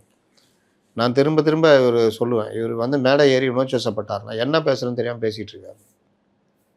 2வது, அந்த துணி வந்து ரொம்ப முக்கியம். என்ன தான் தாவேக்காரர்கள் இது இருந்தாலும் முன்னாடி இருக்கிற 10 தாவேக்காரர்கள் 100 பேர் ரசிப்பான். ஆனால் இது ஒரு விவாத பொருளாக மாறுதுன்னா என்ன இருந்தாலும் அவர் இப்படி பேசக்கூடாதுப்பா. அண்ணன் விஜய் அண்ணன் அப்படியா பேசுகிறாரு, அவர் வாட்டில் அவர் வேலையை பார்த்துட்டு இருக்காருல்ல, இவங்க என்ன ஓவராக பேசுகிறாங்க அப்படின்னு. இன்னும் ஒரு கட்டம் அதிகம் போச்சுன்னா இவங்க வெளியிலேருந்து வந்தவங்கப்பா, இவங்க வேணுன்னா வம்பில் தின்னுக்கிறாங்கன்ற மாதிரி ஆகும். இவர் வெளியிலேருந்து திமுக கூட சண்டை போட்டு வந்துக்கிறாரு, அந்த வெறியை காமிச்சிட்டு இருக்காரு, அப்படி போயிடும். கிட்டத்தட்ட அப்படி தானே போய்கிட்டு இருக்குது. அப்போ திமுகவுக்கு எதிராக பிரச்சாரம் பண்ணுறது அதெல்லாம் நீங்கள் நடவடிக்கை செயலில் காமிங்க. நேரில் பேசும்போது அமைதியாக சட்டம் தன் கடமையை செய்கிறது. அவங்க வந்து அந்த மாதிரிலாம் பண்ணாத வேடிக்கை பார்த்துட்டு இருக்குமா சட்டம்? இல்லைங்க, 35 பேரில் சிடிஆர் பேசினார்ல, அந்த மாதிரி பேசலாம். பேட்டா விடமாட்டோம் உங்களுக்குன்னு ஏன் இந்த புத்தி அந்த அது வேறு. ஆனால் அதை தாண்டி ஆளுநர் கூட ஒத்துழைக்கூடாதுன்னு அதிகாரிகளை சொல்கிறது அவருமே இப்போ கொஞ்சம் கொஞ்சமாக ஸ்டார்ட் பண்ணுறாரோ. அதை தான் சொல்கிறேன், ஆரம்பத்திலேயே கொஞ்சம் ஒரு மாதிரி இருக்கும். நம்ம பேசுனா இதாவது நல்லா பேசிட்டீங்க, ரசிக்கிறாங்க அப்படின்றப்போ வரம்பு மீறக்கூடாது. இவர் அந்த வழக்கு சம்மந்தப்பட்டவர், தீர்க்க வேண்டிய கணக்கு இருக்குது அப்படின்றாரு. 2வது, காவல்துறையை வைத்து மக்களை கொன்றீர்கள் ஸ்டாலின் அவர்களே, அந்த மக்களுடைய கண்ணீர் தான் உங்களை வந்து வீழ்த்தியிருக்குது அப்படின்னு சொல்கிறாரு. ஏய், அங்கே அடித்தா அங்கே தான் ஏன் வலிக்கும், குளத்தூரில் எப்படியா வலிக்கும்ன்ற கேள்வி அடுத்த கேள்வி வரணும்னு வச்சுக்கோங்க. அந்த மக்களுடைய கண்ணீர்லாம் அதெல்லாம் நீங்கள் பறதெல்லாம் ஓகே. ஆனால் காவல்துறையை வைத்து கொன்றார் அப்படின்னா காவல்துறை மேலே நீங்கள் ப்ளேம் பண்ணுற மாதிரி ஆகல. 2வது, காவல்துறையவே ப்ளேம் பண்ணுற மாதிரி. இப்போ 2வது, வழக்கு விசாரணையில் இருக்குல்ல, விசாரணையின் போக்க மாற்றுற மாதிரி இல்லை, சாட்சிகளை வந்து திசை திருப்புற மாதிரி இல்லை, காவல்துறை தான் கொண்டாங்க அப்படின்னு சாட்சிகள் நம்பிடும்ல. இவர் இப்படி பேசுறதுனால இதை நான் டிவியில் கேட்டேன் சார், நாளைக்கே எதிர்கட்சி வக்கீல் வாதாடுறார் சார், இவர் வந்து குற்றம் சாட்டப்பட்டவர் A3 இருக்கார், இவர் வந்து காவல்துறை தான் கொன்றது, முதல்வர் உத்தரவு பேரில் காவல்துறை இந்த 41 பேரை கொண்டாங்க அப்படின்னு சொல்கிறத இவர் டிவியில் பார்க்குறாங்க சாட்சிகள், அவர்கள் மனதில் அது பதியுது, அதை தான் நீங்கள் வந்து அவர்கள் சொல்கிறாங்க, அப்படி ஒரு வாய்ப்பை இவர் ஏற்படுத்துகிறார் அப்படின்னு சொன்னால் என்ன பண்ணுவீங்க? அப்படிலாம் நடந்திருக்கு. அப்போது நீதிமன்ற வழக்கு விசாரணையில் இருக்கும்போது அதுலேயும் நீங்கள் குற்றம் சாட்டப்பட்டவராக இருக்கும்பொழுது அந்த வழக்கு விசாரணைக்கு குந்தகம் விளைவிக்கிற மாதிரி பேசுகிறது சரியாக இருக்குமா? பொதுவாக குற்றச்சாட்டு வைப்பது சரியாக இருக்குமா? ஏற்கனவே செந்தில் பாலாஜி தான் கொலை செஞ்சார் அப்படின்னு பேசிலாம் பிரச்சனை ஆச்சு. அப்போ இந்த விவகாரத்தை எப்படி கையாளணுன்றது, பொதுவெளியில் எப்படி பேசணுன்றது பிரச்சனை இருக்கலாம் இல்லையா? இப்போ அதை அவங்க கையில் எடுத்துட்டாங்க. அவங்க உச்சநீதிமன்றத்துக்கு இப்பொழுது போகிறார்கள். அவர்களுடைய மனு என்னவா போகுது? கரூர் கூட்ட நெரிசல் வழக்கு தொடர்பாக உச்சநீதிமன்றத்தில் இப்போ போயிட்டாங்க. அதில் வந்து திமுகவுடைய அமைப்பு செயலாளர் ஆர்.எஸ். பாரதி இந்த வழக்கில் தன்னையும் சேர்த்துக்கணும்னு ஒரு தரப்பாக இம்ப்ளீடட் சேர்க்க கோரி உச்சநீதிமன்றத்தில் மனு கொடுத்துருக்காரு. இப்போ அந்த சைட்லேருந்து ஒரு வக்கீல் அனுப்பிச்சிட்டு அது தனியாக இப்போ இந்த பேச்சுகள் இந்த மாதிரி விஷயங்களை எடுத்துகிட்டு போவாங்க. பிரதான கோரிக்கை என்ன? தற்போது நடைபெற்று வரும் சிபிஐ விசாரணையை பாதிக்கக்கூடிய வகையில் முதல்வர் விஜய் மற்றும் இந்த வழக்கில் பிற குற்றம் சாட்டப்பட்டவர்கள் பொதுவெளியில் கருத்துக்கள் தெரிவிப்பதை தடுக்க உத்தரவிட வேண்டும் என்று கோரியிருக்கிறார். கோரப்பட்டுள்ள என்னென்னா அவங்க ப்ரேயர் அந்த இதில் என்னென்னா, ஆர்எஸ் பாரதி இந்த வழக்கில் எதிர்மனுதாராக சேர்த்தல், குற்றம் சாட்டப்பட்டவர்கள் விசாரணை குறித்து கருத்து தெரிவிக்க தடை விதித்தல், அதை பற்றி பேசக்கூடாது. சாட்சிகளுடனான தொடர்புகளுக்கு நீதிமன்றம் அனுமதித்த பாதுகாப்பு வழிமுறைகளை உறுதி செய்தல். ஏற்கனவே நீதிமன்றம் சொல்லியிருக்குது சாட்சிகளை எப்படி அணுகணும், சாட்சிகள் மனதை மாற்றுற மாதிரி யாருமே பண்ணக்கூடாது. அப்போ இப்போ இவர் கரூர் போகிறாருன்றாங்களா, இவர் போக முடியுமா? அவர்களுக்கு குடும்பத்தாருக்கு அரசு பதவி வழங்க போகிறாருன்னா உருட்டுறாங்கல்ல, அதெல்லாம் பண்ண முடியாது. ஏன்னா சாட்சிகளை தன்வயப்படுத்துதல், சாட்சிகளை அனுகூலமாக பார்க்குறதுக்கு ஏற்பாடு பண்ணுறாங்க. அதெல்லாம் பண்ண முடியாது, போய் பார்க்கவும் முடியாது. ஜூலை 2 அன்று அமைச்சர் ஆதவ அர்ஜுனா ஆற்றிய உரையை சிபிஐ ஆய்வு செய்ய உத்தரவிடணும். அப்போ எந்த அடிப்படையில் நீங்கள் இப்படி பேசுனீங்க, உங்களுக்கு போலீஸை வச்சு கொன்றார்கள் அப்படின்றதுக்கு என்ன ஆதாரம் இருக்குது? எந்த ஆதாரத்தின் அடிப்படையில் பேசினீர்கள்? எந்தெந்த போலீஸ் கொன்றார்கள் ஏதாவது தெரியுமா? அப்படின்ற மாதிரி விசாரணைகள் போகும்ல. இந்த வழக்கில் குற்றம் சாட்டப்பட்டவர்களில் ஒருவரான அமைச்சர் ஆதவ அர்ஜுனா சமீபத்தில் இந்த துயரத்திற்கு முன்னாள் முதல்வர் ஸ்டாலின் தான் காரணம் என்று குற்றம் சாட்டி பேசியுள்ளார். இது விசாரணையை பாதிக்கலாம் அப்படின்னு மனுவில் சொல்லியிருக்காங்க. ஜூலை 10 அன்று முதல்வர் விஜய் கரூருக்கு சென்று பாதிக்கப்பட்ட குடும்பத்திற்கு அரசு நலத்திட்டங்கள் மற்றும் கருணை அடிப்படையிலான பணி நியமனங்களை வழங்க திட்டமிட்டிருப்பதை மனு சுட்டிக்காட்டுகிறது. இந்த குடும்பத்தினர் சிபிஐ விசாரணையின் முக்கிய சாட்சிகளாக இருப்பதால் அவர்களுக்கு உரிய பாதுகாப்பு வழங்க வேண்டும் என்று உத்தரவில் கோரப்பட்டுள்ளது. அப்போ சாட்சியை திசை திருப்புற வேலையில் இவங்க ஈடுபடுறாங்க. இதுக்கும் சேர்த்து தான் தடை வாங்குவோம். அப்போ இந்த மாதிரி விஷயத்தில் லாஸ்ட் சைடு ரொம்ப ஸ்ட்ராங்கு டிஎம்கே. நீங்கள் லாவில் அந்த அளவுக்கு கிடையாது. அப்போ நீங்கள் போயிட்டு இப்போ இந்த விவகாரத்தில் வாயை கொடுக்காமல் இருக்கிறது பெரிய விஷயம். மேடை கிடைக்குது, மைக் கிடைக்குது, 2 விஜயபாஸ்கர் சேர்ந்துருக்காங்கன்னு சொல்லிட்டு உணர்ச்சி வயப்பட்டு எனக்கு என்னன்னு பேசுறதுலாம் யாரும் அனுமதிக்க மாட்டாங்க. ஏன்னா அந்த வழக்கு விசாரணையில் நான் அரசியல் தாங்க பேசணுன்னாலும் நீங்கள் அரசியல் தான் பேசுகிறீங்க. அரசியல் ரீதியாக பார்த்தா அது ஒன்றும் பெரிய விஷயம் இல்லை. அவரை சொல்லாததா விஜய் கொலைகாரன்றது தான் அவங்களும் சொன்னாங்க. ஆனால் வழக்கு விசாரணைக்கு வந்த பிறகு அந்த வழக்கு விசாரணையில் இருக்கும் பொழுது எஃப்ஐஆரில் உங்கள் பேரும் இருக்கும்போது நீங்கள் இப்படி பேசுறீங்க அப்படி சரின்னா அவங்க சட்ட ரீதியாக கொண்டு போவாங்க. வழக்கு விசாரணையை பாதிக்குது. பொது வெளியில் ஒரு கருத்தை உருவாக்குறாரு. இதே சிடி நிர்மல்குமார் இல்லை வேறு யாராவது இப்போ ரமேஷ் பேசுகிறாருன்னா நீங்கள் அதை இது பண்ண முடியாது, பெருசாக ப்ளேம் பண்ண முடியாது. இவர் அதில் குற்றம் சாட்டப்பட்டுள்ள ஒருத்தர் பொது இது அமைச்சராக இருக்கார். இன்றைக்கி இவர் சொல்கிறாங்கல்ல, அனிதா ராதாகிருஷ்ணன் தான் சொல்கிறாரு, ஜட்ஜி நீங்கள் 7 தடவை எம்எல்ஏ இருந்தீங்க, அமைச்சராக இருந்தீங்க, தெரியாதா என்னன்னு உங்களுக்கு தெரியாதா? அதே தான் அந்த கேள்வி தான் இங்கே வரும். இப்போ உச்சநீதிமன்றத்தில் கோர்ட்டு கண்டெம்ட் போகிறாங்க வச்சுக்கோங்க. உச்சநீதிமன்றம் இதை விளக்கம் கேட்குது, நீங்கள் பேசக்கூடிய விளக்கம் சொல்லுங்கன்னு. விளக்கம் சொல்லணுமா வேணாவா? அப்படி தானே சனாதனம் டெங்கு மலேரியா போல் ஒழிக்கப்பட வேண்டியதுன்னு எவனோ ஒரு சின்ன பையன் எழுதி கொடுத்ததை தலைவர் அப்படியே படித்தோன்னு மாட்டிக்கினாரா? விளக்கம் கொடுன்னு கேட்டாங்களா இல்லையா? என்ன விளக்கம் சொல்ல முடியுது? அப்போ என்ன கேள்வி வந்துச்சு? நீ பொது வழியில் இருக்க, நீ ஒரு அமைச்சராக இருக்கிற, நீ எப்படி பேசலாமா கேட்டாங்க. கோர்ட்டாக தான் கேட்டுச்சு. அப்போ இந்த மாதிரி விவகாரங்களில் பார்த்து தான் பேசணும். நான் திரும்ப திரும்ப சொல்கிறேன், இந்த ஆட்சிக்கு கெட்ட பேர் வர்ற மாதிரின்றதை விட சில நல்ல காரியங்கள் பண்ணும்போது நீங்கள் இந்த மாதிரி ஒரு வாய் விடுவீங்க, இதை பெருசாக்கிடுவாங்க. அப்போ அந்த காரியங்கள் எதுவுமே மக்கள்கிட்ட போய் சேராது. நேற்றெல்லாம் எது பேசப்பட்டிருக்கணும்? எம்எல்ஏக்கள் பேரம் பேசின விவகாரத்தில் இவர்கள் பணம் கொடுத்தார்கள்ன்றதை போய் பெரிய விவகாரமாகி அதிமுக நெருக்கடி ஏற்படுத்தியிருக்கணும். ஆனால் என்ன பேசப்பட்டது? விஜயபாஸ்கர் ஊழல் முன்னாள் அமைச்சர்களை ஏன் சேர்க்குறீங்க? அது நான் கூட நினச்சேன், கொஞ்சம் பேர் தான் அதை பேசுகிறாங்க. முழுவதுமாக அது விவாத பொருளாக மாறிடுச்சு. ஈவன் தாவேகாலே பல பேர் பேச ஆரம்பிச்சிட்டாங்க. என்ன அது, இவங்களை எதுக்கு சேர்க்கணும் அப்படின்ற கேள்வி எல்லாருக்கிட்டையும் வர ஆரம்பிச்சிச்சு. அப்போ இவர்களை எதற்கு சேர்க்கணும், என்ன அவசியம் வந்தது? அதுக்கு ஒரு இன்னும் வினோத விளக்கம் வேறு. அவர்கள் மேலே உள்ள வழக்கெல்லாம் அப்படியே இருக்குமா, அதிலெல்லாம் இந்த அரசு தலையிடாதான். என்ன அப்புறம் எதுக்கு சேர்க்கணும்? கூப்பிட்டு உட்கார வச்சு இவர் 4 வீடு பூந்து திருடிக்கிறாரு, 2 பொண்ணை கையை பிடிச்சி இழுத்துக்கிறாரு, 2 இடத்துல வழிப்பறி பண்ணிக்கிறாரு. இவரை வந்து நம்ம கம்பெனியில் சேர்த்துக்கிறோம். என்னங்க அது மாதிரிலாம் சேர்க்குறீங்க, அவர் வந்து நம்ம கம்பெனியில் இருக்கிற ஸ்டாஃபையும் கெடுத்துட போகிறாருங்க அப்படின்னா, அதெல்லாம் இல்லை, அதெல்லாம் அப்படியே இருக்குது. அந்த கேஸு அந்த வழக்கு அதெல்லாம் நாங்கள் அப்படியே தான் பார்க்குறோம், அது குற்றமாக தான் நாங்கள் பார்க்குறோம். ஆனாலும் சேர்த்துட்டு வேலை கொடுக்குறோம் அப்படின்னா, அவர் 4 ஸ்டாஃபுக்கு சொல்லி தருவார் எப்படி வழிப்பறி பண்ணணும், வழிப்பறி செய்து எப்படி சிக்காமல் இருப்பது எப்படி அப்படின்னு வரும். அதனால் நேற்று அது மேட்ரு பெருசாகிடுச்சா, அதோடு சேர்த்து இவர் பேசுனதும் பெருசாகிடுச்சு. இன்றைக்கி அதெல்லாம் வருது. அதனால் பார்த்து பேசுங்கன்னு திரும்ப திரும்ப சொல்கிறது தான். ஏன் சிஎம் பேச மாட்டேங்கிறாரு? இதுதான் காரணம். ஒவ்வொரு வார்த்தையிலேருந்து தோண்டி தோண்டி எடுத்துகிட்டு இருப்பாங்க அவங்க. எனக்கு கொஞ்சோண்டு கட்சிக்குது, என்னது சிஎம் இப்படி சொல்லிட்டாரு அப்படின்னு. அதை விட எப்போ பேசணுமோ அப்போ மட்டும் பேசி செயலில் காமிச்சிட்டு போயிட்டு, அது ரொம்ப முக்கியம். அது செயலில் காமிச்சது விஜயபாஸ்கர் இணைப்பா சார்? செயலில் காமிச்சது விஜயபாஸ்கர் இணைப்பா சார்? அது வந்து அதுவும் சொல்கிறேங்க. இவரை வந்து இந்த விஷயங்களில் அந்த தாவேகா தலைவர் விஜயை தவறாக வழி நடத்துகிறார்கள் நான் சொல்கிறேன். அவர்கிட்ட சொல்கிறாங்க இந்த மாதிரிலாம் பண்ணால் இவங்கெல்லாம் வந்தால் நமக்கு இதுன்னு. அது அல்ல. அப்போ யார் இதை வழி நடத்துறது? முதல்ல புஷியை வந்து ஏதோ ஒரு வகையில் லைட்டாக காலி பண்ணுறாங்க.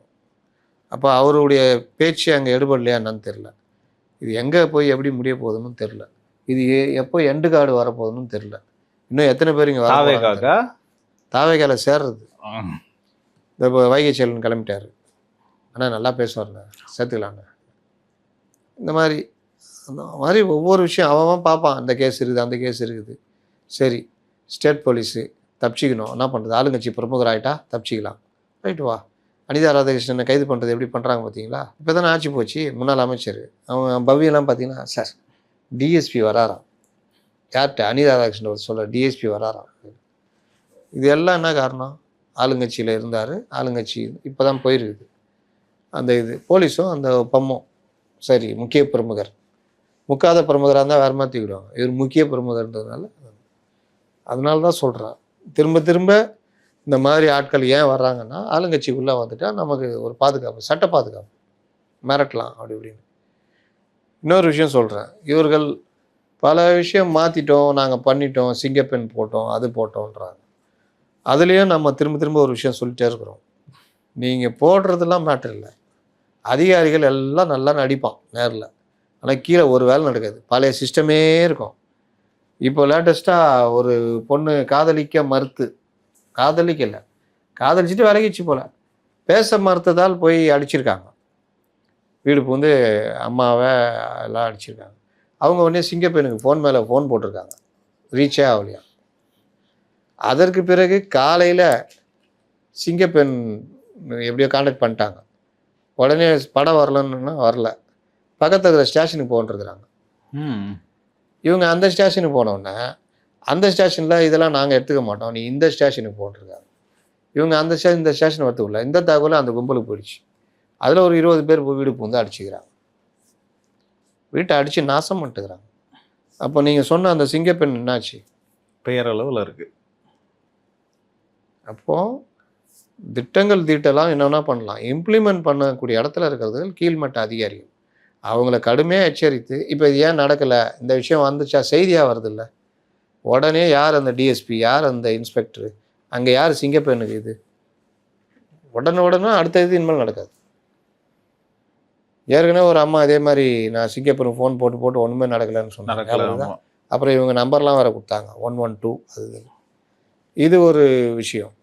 இன்னொன்று, மணல் கடத்திக்கிறான் இன்ஸ்பெக்டர், எஸ்ஐ போய் தத்து வண்டி தூக்கின்னு வந்துட்டாப்புல. பட் நீ வந்து மணல் கடத்தினா எவனுமே இது வரைக்கும் எனக்கு கேள்வி காட்டுதில்ல, நீ வந்து இப்போ கேட்குறன்னு கையை போட்டு முடிச்சிட்டான். அவர் ஏற்கனவே கையை எலும்பு முறிவான். அதுக்கப்புறம் இவர் வந்து மேலதிகாரிகள் சொல்லிக்கிறார், இல்லை அவன் தண்ணி அடிச்சிக்கிறான், அவனை அமுச்சு விட்ரு, அப்புறம் பேசிக்கலான் இருக்காரு. அதுக்கப்புறம் அவர் அந்த சிசிடிவியெல்லாம் எடுத்து, என்னன்னு தெரில, அந்த ஸ்டேஷனில் சிசிடிவி வேலை செஞ்சு எடுத்து அதை வச்சு புகார் கொடுத்துருக்காரு, அவன் அடித்ததெல்லாம் வச்சு. அதுக்கப்புறம் போய் அவனை தூக்கின்னு வந்து கைது பண்ணிக்கிறாங்க. ஒரு எஸ்ஐயே தனக்கு நேர்ந்த விஷயத்தில் போராட வேண்டிய நிலைமை இருக்குது. அப்போ இது என்ன, அவனுக்கு இன்னும் எவ்வளோ தைரியம் இருக்குது, நான் வந்து மணல் கடத்தினுக்கிறேன் அப்படின்னா மணல் கடத்தல் பண்ணலாம் அப்படின்னு. அப்போ போதை மருந்து கடத்தல் பண்ணலாம் அப்படின்னு அறநிலைத்துறை அமைச்சர் அவ்வளோ வேகமாக செயல்படுறாரு. நேற்று ஒரு அம்மா மாட்டிக்குது பார்த்தீங்களா, இந்து சமய அறநிலையத்துடைய இணை ஆணையர் ஜோதிலட்சுமி, இந்த அம்மா வந்து கைது பண்ணியிருக்காங்க. 1 லட்ச ரூபா அதாவது தீபாவளிபுரம் வள்ளியம்மைநாதர் கோயில் புதுப்பிக்கும் பணிக்கான ஒப்பந்ததாரரிடம் லஞ்சம் பெற்றதாக கிடைத்த புகாரின் அடிப்படையில் லஞ்ச ஒழிப்புத்துறை டிஎஸ்பி அன்பழகன் தலைமையிலான டீம் வந்து அவங்கள கைது பண்ணியிருக்காங்க. இப்போ விசாரணை நடத்திட்டு இருக்காங்களாம். எப்படி? அப்போ நீங்கள் என்ன சிஸ்டம் மாற்றணும், என்ன தான் அமைச்சர் வேகமாக செயல்பட்டாலும் இந்த அதிகாரிகள் இப்படி தான் இருப்பாங்க. அப்போது அதிகாரிகள்கிட்ட நான் சொன்னேன்ல, இப்போ பாருங்கள், இப்போ லஞ்ச ஒழிப்புத்துறை கைது பண்ணுது. இந்த மாதிரி கைது நடவடிக்கைகள் வேகப்படுத்திக்கிட்டே இருக்கணும். அப்போ பயம் வரும். நடவடிக்கை எடுக்காத அதிகாரிகள் மேலே நடவடிக்கை போட்டணும். அங்கே சிங்கப்பெண் ஏன் போகல? ஒரு மாணவி வீட்டில் 20 பேர் பூந்து அடிச்சிருக்காங்கன்னா சிங்கப்பெண்ணுங்க என்ன பண்ணுது? மற்றவங்க கிண்டல் பண்ணிக்கிட்டு இருக்காங்க, நான் வந்து அவ்வளோ ஒரு அக்கறையோடு இதை இறக்குறேன். அப்புறமா அங்கே வேலை நடக்கலை, மெத்தனமாக இருக்கீங்கன்னா என்ன கணக்குன்னு முதல்வர் நடவடிக்கை எடுக்கணும். உளவுத்துறை ரிப்போர்ட் போடணும், நடவடிக்கை எடுக்கணும். யார் இதெல்லாம் நடந்தால் தான் அவங்க மக்களுக்கு நம்பிக்கை வரும். இல்லாட்டி இதெல்லாம் அப்படி தான் பண்ணுவாங்கப்பான்னு. இப்போ பாரை மூடிட்டாங்கல்ல, அவர் விக்னேஷ் பண்ணுறாருல்ல, எல்லா பாரையும் மூட்டார். இதுக்கு முன்னாடி இந்த மாதிரி சரித்திரமே கிடையாது. சரித்திரம், பூகோளம், அறிவியல், கணிதம் எதுவுமே கிடையாது. அப்போ துணிஞ்சு நடவடிக்கை எடுக்கிற ஒரு இளைஞனால் முடியுதில்ல, ஒரு இளம் அமைச்சரால் முடியுதில்ல. ஐவி அதை மூட்டு வந்து என்னன்னா பண்ணிக்கோ, பார் மூணு தான். எதுக்கு? இப்போ இருக்கிற செட்டப்பு உதவாது. புதுசாக நாங்கள் சில வரைமுறை கொண்டு வர போகிறோம். அதுக்கப்புறம் டெண்டர் விட்டு இது அப்புறம் இப்போ போய் நேற்று தான் கெஞ்சிக்கிறாங்க போல். சரி, 6ஆம் தேதி ஒரு கூட்டம் போட்டு நாங்கள் அது ஒரு மாதம் மட்டும் நடத்திக்கங்க. ஆனால் இதுக்கப்புறம் நாங்கள் புதுசாக போகிற டெண்டரில் யார் எடுக்கிறாங்களோ அவங்களுக்கு தான். டெண்டர் எடுக்கிறதுக்கு ஒரு பைசா எங்களுக்கு கொடுக்க தேவையில்லை. நீ ஏன் லாபத்தை சம்பாரிச்சு எடுத்துகிட்டு போ. ஆனால் அங்கே வர்றவங்களுக்கு குறைந்த அளவு சுகாதாரமாக அந்த கிளாஸு மற்ற விஷயங்களில் பராமரிக்கும். இது அமைச்சர் கேட்டுட்டு இருக்காரு. எனக்கு எதுவுமே வேணாம், வேற சொல்லி யாராவது வந்தாலும் பிடிச்சி கொடுத்துருவேன். எங்களுக்கு எதுவுமே வேணாம், பாரை ஒழுங்காக நடத்துங்க. அதுக்கு புது விதிகள் வகுக்கப்பட்டு வரும். அதுக்கு ஒத்துக்கிட்டு டெண்டர் எடுக்கிறவங்க எடுங்க. அதுவும் முறையாக தான் நடக்கும். துட்டு வாங்கிட்டு போகிறதெல்லாம் கிடையாதுன்னு சொல்லியிருக்காரு. இப்போ இது நடக்கும்போது நல்ல விஷயமா தானே போகுது. ஒரு அமைச்சர் நேரடியாக தலையிட்டு இதில் அமைச்சர் வந்து அதிகாரியில் கூப்பிட்டு இந்த பார்லாம் என்னன்னு பார்த்து பண்ணி கொடுத்துருங்க. சார் தாராளமாக பண்ணுறேன் சார், உங்களை தூய சக்தி ஆட்சியில் நானும் திருந்திட்டேன் சார், நல்லா பண்ணுறேன் சார்ன்ட்டு அவர் கூப்பிட்டு அவர் தனியாக பேரம் பேசி எல்லாம் முடிச்சு விட்டு, அந்த மாதிரி இல்லாமல் நேரடியாக தலையிட்டு பாரை மூடுறது இதெல்லாம் இந்த மாதிரி அனைத்து துறைகள்லையும் இறங்கி பண்ணிக்கிட்டே இருந்தாங்கன்னா என்ன பண்ண முடியும்? இது ரொம்ப முக்கியம். இந்த நேரத்தில் எது கிடைக்குதுன்னு காத்துக்கிட்டு இருக்கிறாங்க. அப்போ எதுவும் குறைக்காம பார்த்துக்கணும், வார்த்தைகளையும் பார்த்து பேசணும். இது எல்லாத்துக்கும் மீறி இந்த மாதிரி ஆட்களை சேர்க்கறதுக்கு பார்த்துக்கணும். அதுதான் நம்ம எதிர்பார்ப்பது. சரி, அதிமுகலேருந்து அடுத்த கேட்டால் வைகை செல்வன் அவர்கள் வந்து வெளியேறி இருக்காரு. கூடாரம் ஒன்று ஒன்றா காலி ஆகிட்டே வருது. கிரிக்கெட் மாதிரி ஆயிடுச்சு இல்லை அடுத்த விக்கெட்டுன்னு. அது கிரிக்கெட்டை விட மோசமாக போயின்னு இருக்குது. நான் திரும்ப சொல்கிறேன், தலைமை அரவணைப்பு ரொம்ப முக்கியம், நம்பிக்கை ஏற்படுத்துறது ரொம்ப முக்கியம். ஆட்சியில் தோற்று 3வது இடத்துக்கு கட்சி போகிறப்பவே எல்லாருக்குமே நம்பிக்கை போயிடும். அந்த நம்பிக்கையை ஸ்ட்ராங் பண்ணி நம்ம தோக்கலை, நம்ம பாரு 1,12,00,000 நம்ம ரெட்டாலைக்கு வேல்யூ இருக்குது, திமுக பாரு நீ கூடாரமே காலி, அங்கே பெரிய பிரச்சனை, நமக்கு அப்படி இல்லை, நம்ம எப்படி போகலாம் இப்படி கொண்டு போகிறது. ஆனால் இங்கே இன்னைக்கு கூட ஒரு பெருசாக எகிரி இருக்காரு கொறடா அக்ரி கிருஷ்ணமூர்த்தி. திமுகவோட கை கோப்பை யார் சொன்னது? இன்றும் சொல்கிறாங்க, எல்லாருமே சொல்லிட்டாங்களே. அதிமுகலேருந்து வந்தவங்களும் சொல்லிட்டாங்க, திமுகலேருந்து வந்தவங்களும் சொல்லிட்டாங்க. திமுகவில் ஸ்டாலின் கூட ரொம்ப ஒட்டி உறவாடிய திருமாவளவன்லேருந்து காதர் மீதின்னு எல்லாம் சொல்லிட்டாங்க. அதிமுகவில் எல்லாருமே சொல்லிட்டாங்க. வேறு யார் சொல்லணும்? அவர் அக்ரி கிருஷ்ணமூர்த்தி, அவர் பெரிய இது மாதிரி. அப்போது இந்த மாதிரி விவகாரங்களில் தலைமை இன்னைக்கு வேலுமணி பேட்டி கொடுக்குறாரு. யாருக்கும் வந்து சரியான ஒரு இது இல்லை, அங்கீகாரம் இல்லை. அப்படி இருக்கும் பொழுது நாங்கள் சாதாரணமாக உறுப்பினராக தொடர்கிறோம் அப்படின்னு. அப்போ அவங்க வேறு ஏதோ ஒரு உப்பு சத்தியாகிரகம் பண்ணலான்னு நினச்சிக்கிறாங்க போல் உள்ளுக்குள்ளே, கட்சிக்குள்ளே இருந்துக்கின்னு. அதனால் இந்த கேப்பில் இவர் பார்த்தாரு, சரி ஏற்கனவே அண்ணன் நாஞ்சில் சம்பத்தார் அங்கே இருக்கிறாரு, நல்ல பேச்சாளர் சார். ஆமாம், நம்மளும் போய் அங்கே கடையை விரிச்சோன்னா நல்லாயிருக்கும் அப்படின்னு அவரும் யோசிச்சிருப்பார். விரைவில் அடுத்த சனிக்கிழமை அவரும் இணைவார்னு நினைக்கிறேன். சரி சார், உங்கள் ப்ரிடிக்ஷன் என்ன சார்? இன்னும் அடுத்த எத்தனை விக்கெட் சார் வரும்? நமக்கு எங்கே அந்த ப்ரிடிக்ஷன் இதெல்லாம் போய் போட்டுருக்கு. நான் தான் சொல்கிறேன்னே, இதை சரி பண்ணாத வரைக்கும் சரிஞ்சிக்கிட்டே இருக்கும். இப்போ கால்வாயில் நீர் ஓடிட்டு இருக்குது, நீங்கள் சைடு கரைகள் வந்து சரியில்லைன்னா நீர் வெளியில் பாயும். நீங்கள் அந்த கரையை சரி பண்ணிட்டீங்கன்னா அது வாட்டில் ஓடிடும். நேராக போகும். அப்போ தலைமை தான் முக்கியம். தலைமை அரவணைப்பு இருக்கணும். இல்லை அப்படி தான் யாரையும் மன்னிக்க மாட்டோம், பேருக்கு மன்னிச்சிட்டோன்னு சொன்னோம், யாருக்கும் பதவி இல்லாதுன்னா கரார் தலைமை. கரார் தலைமை இருந்தால் அது இதாக தான் டமால் கட்சியாக மாறிடும். கரார் தலைமை டமால் கட்சியாக மாறிடும். ரொம்ப அழகாக உங்கள் கருத்துக்களை பதிவு பண்ணீங்க. மீண்டும் ஒரு நேர்காணல் சந்திப்போம். நன்றி சார். இந்த வீடியோ உங்களுக்கு பிடிச்சிருக்குன்னு நம்புகிறோம். மேலும் இந்த மாதிரி பல விஷயங்களை தெரிஞ்சுக்க மைக்கேம் சேனலை தொடர்ந்து சப்ஸ்கிரைப் பண்ணி எங்களுக்கு ஆதரவு கொடுங்க. மைக்கேம் என்டர்டைன்மெண்ட் சேனலையும் ஆதரவு கொடுத்து உங்கள் ஆதரவு தொடர்ந்து கொடுத்துட்டு வாங்க. அடுத்த வீடியோவில் சந்திப்போம். நன்றி.